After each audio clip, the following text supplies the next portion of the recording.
Assalamualaikum. Apa khabar pelajar-pelajar tahun 6 sarjana? Diharap anda semua sihat dalam menjalani pembelajaran dari rumah. Baik, hari ini kita nak belajar bab baru iaitu bab 5 yang bertajuk pemeliharaan dan pemuliharaan. Okey, kamu boleh rujuk buku teks muka surat 77. Baik, kita lihat haiwan dalam kenangan. Muka surat 78 daripada buku teks. Okey. Ataupun haiwan yang telah pupus. Apa maksud pupus, kelas? Pupus ni maksudnya lenyap daripada muka bumi ni. Kita dah tak jumpa dah haiwan-haiwan ini di zaman ini. So mari kita lihat antara haiwan-haiwan yang telah pupus. Okey. Right. Ini adalah harimau dahan Taiwan. Okey. Tak macam harimau kan? Tapi itulah haiwannya ya. Okey, seterusnya apa? T-Rex. Semua orang tahu T-Rex kan? Okey, T-Rex ni adalah haiwan di zaman dinosaur. Okey, dia adalah spesies cicak yang bersaiz besar. Okey, so kita tahu zaman dinosaur haiwan pada ketika itu semua bersaiz besar. Dan dah tak ada lagi dah haiwan-haiwan ini pada zaman sekarang. Kita dah tak jumpa lagi dah. Okay. Seterusnya ialah kuaga. Okay, kalau tengok kuaga tu, separuh badan macam kuda. Okay, separuh lagi sampai ke kepala tu macam kuda belang. Inilah kuaga. Pun dah tak ada dah zaman sekarang. Okay. Seterusnya, burung dodo. Okay, burung dodo ni burung yang tidak boleh terbang. Okay. So, kita dah tak jumpa dah burung ni sebab dia daripada Kepulauan Mauritius. Banyak didapati di Kepulauan Mauritius. Tapi itu zaman dulu. Sekarang dah tak ada dah burung dodo ni Okay, seterusnya apa? Mammoth. Okay. Mammoth ni kalau tengok secara fizikalnya macam gajah. Betul? Okay, apa beza gajah sekarang dengan mammoth? Okay, yang pertama saiz dia memang besar. Yang kedua, gadingnya. Gading zaman sekarang. Okay, gajah zaman sekarang pendek je. Tapi mammoth orang nampak tak? Gading dia panjang, melengkung ke atas. So, ni pun dah tak ada dah zaman kita ni. Okay, yang terakhir apa tu? Harimau bertaring lengkung. Dalam taringnya panjang. Okey, dekat luar pula taringnya tu. Kan? Lepas tu melengkung lagi. So harimau ni pun dah tak ada dah di zaman ini. Okey? Okey, so tu antara haiwan-haiwan yang telah pupus. Okay, kenapa haiwan ni pupus? Apa sebab dah tak ada dah haiwan ni pada zaman ni? Okay, yang pertama sebabnya berlaku perubahan atau kehilangan habitat. Okey, menyebabkan haiwan ini tidak boleh menyesuaikan diri dan akhirnya mati. Okey. Bila ada perubahan berlaku pada sesuatu habitat, jadi haiwan tersebut tidak boleh adapt dengan keadaan baru. Okey. So dia akan mati. Dan ada juga haiwan yang pupus disebabkan oleh aktiviti pemburuan manusia. Kenapa manusia buru haiwan-haiwan ni? Okay. Apa kelebihan pada haiwan-haiwan ini sampai diburu oleh manusia? Okay, nanti kita akan tengok kenapa ya. Okay. Seterusnya, kita lihat haiwan dan tumbuhan yang diancam kepupusan. Okay. Yang ini maksudnya masih ada.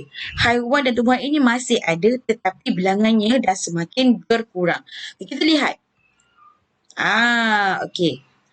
Yang pertama ni apa? Bunga Rafflesia. Bunga yang paling besar di dunia saiznya adalah bunga Rafflesia. Okey, dan kita hanya boleh jumpa bunga ni di Malaysia saja. Jadi orang di luar sana kalau nak tengok bunga paling besar di Malaysia, bunga paling besar di dunia, datanglah Malaysia. Okey. Seterusnya panda. Panda pun sama. Okey, antara haiwan yang diancam kepupusan. Okey, sebelah panda tu adalah gambar tongkat Ali. And then kita ada dugong. Dugong pun dah berkurang bilangannya. Sebelahnya adalah tenggiling. Nampak tenggiling. Okay, then seterusnya harimau. Harimau pada ketika ini adalah antara haiwan yang diancam kepungusan. Okay, bilangan dah berkurang. Sebelahnya adalah anggrek. Anggrek merpati. Pun dah berkurang dah bilangannya. Penyu pun sama. Okay, kita akan lihat, kita akan dapati penyu dah berkurang. Sangat-sangat kurang dah. Okay. Dan sebelah gambar tu adalah gambar periuk kera. Okay. Antara tumbuhan yang sangat unik bentuknya. Pun sama. Dah berkurang juga bilangannya. Okay. Dan last sekali adalah badak sumbu. Okay. So ni semua haiwan-haiwan yang diancam kepupusan. Seterusnya, apakah aktiviti yang menyebabkan haiwan-haiwan ini terancam? Okay, yang pertama pembalakan. Okay, hutan ditebang untuk dapatkan sumber balak. Okay, bila pembalakan tidak terkawal, ia akan menyebabkan kemusnahan habitat semula jadi. So, hidupan berpindah ke tempat lain atau mati dan mungkin pupus. Alright. Aktiviti pembalakan menyebabkan ketidakseimbangan ekosistem yang boleh membawa kepada kepupusan haiwan yang lain. So, inilah antara aktivitinya pembalakan. Cuba tengok yang lain pula. Pemburuan. Ni yang kita nak cerita tadi ni. Haiwan diburu oleh manusia untuk mendapatkan dagingnya. Okay, makanan. Kulitnya. Bulu, tanduk dan gading untuk dijadikan bahan komersial yang boleh dijual dengan harga yang sangat tinggi. Sebab itu haiwan-haiwan ini diburu oleh manusia. Okay, so tindakan individu yang tidak bertanggungjawab memburu haiwan ini hanya untuk mendapatkan pulangan yang tinggi. Okay. So, aktiviti pemburuan yang berleluasa boleh mengurangkan bilangan haiwan dan menyebabkan kepupusan. Okay. Ada juga kepercayaan tentang khasiat perubatan menyebabkan tumbuhan dan haiwan ini diburu secara berleluasa. Okay. Alright. Next, pencemaran. Pencemaran juga antara sebab mengapa haiwan-haiwan ini diancam kepupusan. Okay. Pencemaran seperti tumbuhan minyak, pembuangan sampah dan sisa bahan toksik ke dalam sungai menyebabkan pencemaran air. Okay. So, bila air tercemar, segala hidupan dalam air juga memberi kesan. Okay. Haiwan banyak yang mati, betul? Okay.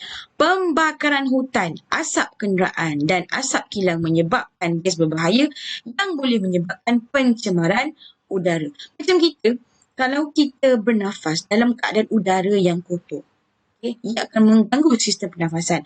Sama juga yang berlaku pada haiwan dan tumbuhan ini. Okey, seterusnya penerokaan kawasan. Okey, peningkatan populasi manusia menyebabkan pembinaan rumah-rumah dan projek pembangunan semakin meningkat. Okey, semakin bertambah manusia, so semakin bertambah keperluan.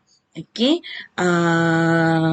pembinaan untuk menaikkan kawasan perumahan. Okay. So, pembangunan yang tidak terkawal menjadi ancaman kepada spesies haiwan dan tumbuhan. Apabila hutan diteroka, banyak habitat haiwan dan tumbuhan akan musnah dan banyak spesies yang akan pupus. Ini sebab-sebab kenapa berlakunya kepupusan dan ada haiwan dan tumbuhan yang diancam kepupusan. Daripada itu, bencana alam. Okay, boleh rujuk muka surat 82 dan 83. Okey. Apa yang ada dalam video ini kan adalah sama yang di dalam buku teks kamu ya. Okey, bencana alam. Apa tu bencana alam? Banjir, gempa bumi, ribut, letusan gunung berapi, ini semua juga menjadi punca berlakunya kepupusan haiwan dan tumbuhan. Okey.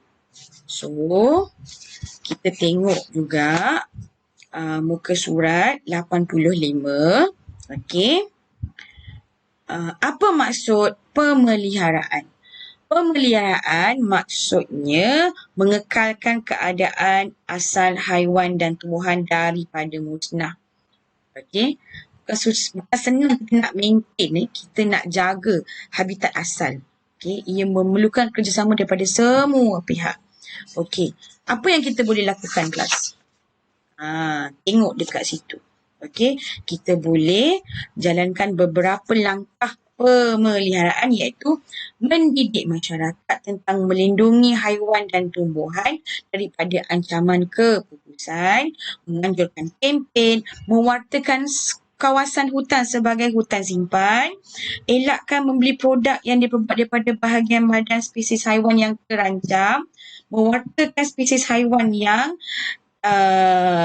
dijadikan ataupun diwartakan sebagai spesies haiwan dan tumbuhan yang dilindungi, dan menebang pokok balak yang terpilih sahaja. Bukan semua balak perlu ditebang. Okey. Seterusnya apa? Kita kena kuatkan undang-undang pada mereka-mereka yang menjalankan aktiviti pembalakan, memburu secara berluasa. Kita kena saman mereka. Okay. And then taman laut juga boleh digazetkan untuk melindungi haiwan, habitat dan tumbuhan di dasar laut. Okey. So, seterusnya buku teks buku surat 88. Okey, tadi kita cerita pasal pemeliharaan. Dan ini kita cerita pasal pemuliharaan. Okey, apa maksud pemeliharaan? Okey. Pemuliharaan bermaksud mengembalikan haiwan dan tumbuhan kepada keadaan asal supaya dapat dinikmati oleh generasi akan datang. Okay. Tadi kita kekalkan, kita pelihara. Yang ini kita bina semula. Okay. Okay. Kita pulangkan balik. Kita letakkan balik kepada haiwan-haiwan yang terancam ini kepada habitat yang asal. Okay. So, contoh pusat pemeliharaan penyu. Memastikan penyu mempunyai peluang yang tinggi untuk hidup di habitat semula jadi. Okay, boleh rujuk dekat gambar Raja. Okay, bagaimana kerajaan menjalankan, membina pusat pemeliharaan penyu ini. Sebenarnya untuk apa lah? Supaya tak nak penyu tu pupus. Okay. Alright. So, Alhamdulillah kita dah habis bab 5 ni. Jadi, saya harap faham dengan video yang Ustazah sediakan. Okay, insya-Allah kita akan jumpa lagi di video yang akan datang. Okay, Assalamualaikum dan selamat belajar.